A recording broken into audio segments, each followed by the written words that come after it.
attending today's program and is here as a representative of the Cayman Toastmasters Club.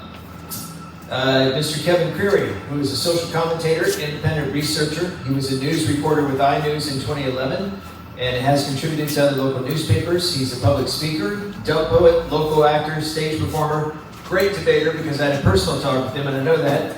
And he is most recognized for his 20 years as an aerobics trainer and 5 years as a Zumba instructor. And he now embraces the title of Peace Advocates. Love it. So Mr. Kevin Creary, if you could please come up, sir.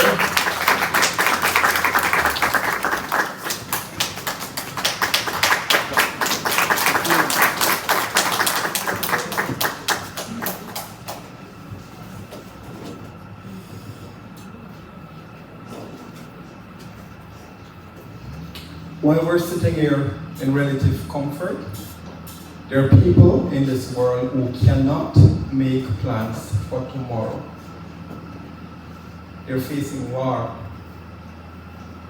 The raw stench of death is the fragrance they breathe every day. And death is the only life that they live. And if you want to have just an idea of how treacherous war is, August 4th, 1945, the Americans dropped a bomb on the Japanese in Hiroshima. Immediately upon impact, 78,000 people were killed. Almost 200,000 more died from the injuries they received. Ladies and gentlemen, we are now on the verge of war. I'm not sure you know that. There are bombs right now that are 3,000 times more powerful than the bombs that were dropped on the Japanese, and they are waiting on the order to go. Why am I here today? I am here today to promote peace. The reason I came is because of a really exemplary act that was done by Mr. Riaz Khan, who is a Toastmaster. I was part of a referendum to determine if prayers should continue in one of our meetings, and Mr. Khan voted in favor of. I was very curious because his vote was one of the votes that allowed us to go through with it. And when I spoke to Mr. Riaz Khan, he assured me that he was not a Christian. I was very, very curious about that. Why would you support a traditional practice that has nothing to do with your own personal conviction? And you know what he said to me? Love for all, hatred for none. I am not here to represent his faith or any faith for that matter, despite my religious convictions. I am here to endorse the idea of uniting different people under one umbrella to promote peace.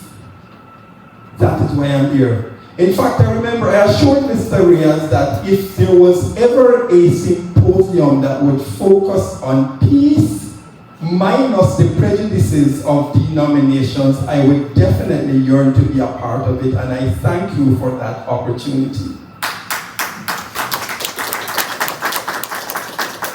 I remember being part of a group that would worship periodically in a particular location.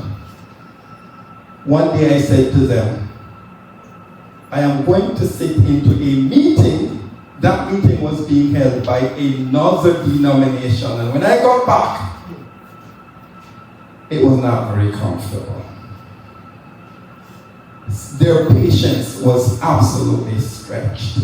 So I started to meet with another group, and then I told that group that I was invited to church on a day that wasn't my particular day of worship.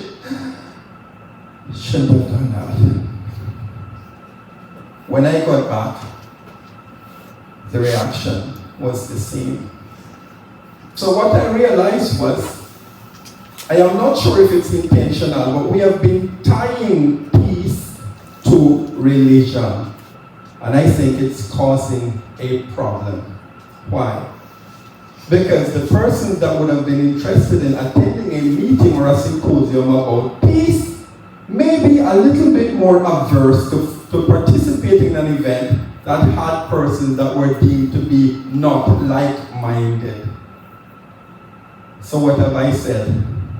If we can separate the integrity of peace from the connotations of religion and meet as a people who have a vested interest in sustaining life, pro-life people, we could get somewhere. What do you all think?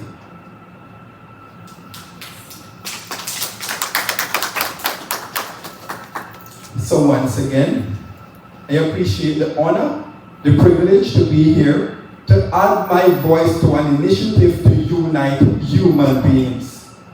An initiative to attack segregation, an initiative to promote peace as an impartial entity of life.